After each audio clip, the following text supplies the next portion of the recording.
main ingredients, butter, garlic, and onion.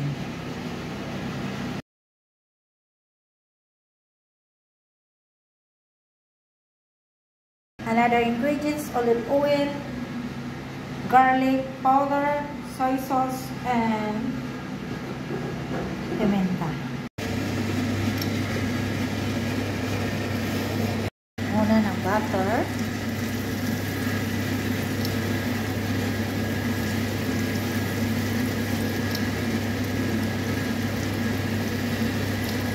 To dissolve.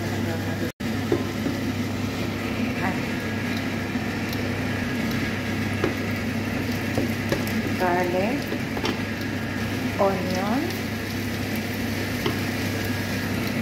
lagyan ko ng olive oil,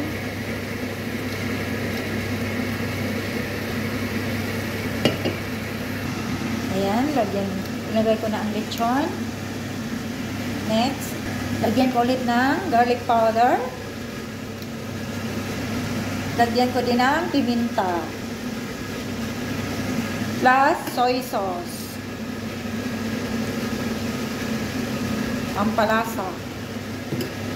Tapos, lagyan ko ng sinamakan. Konti lang, pampalasa. Tapos, halo-haloin lang. Halo-haloin hanggang maluto. Lagyan ko ulit ng olive oil.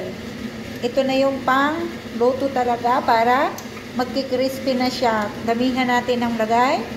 Super dami. As in, parang lulutang na siya. Lagyan ko ng 1 teaspoon na asukal. Pampalasa. Ito na yung pastel ko. Nasa sa inyo kung more pa o hindi. Pero sa akin, okay na ito. Pero gusto kong itry yung more pang dry. Prito pa siya. Prito.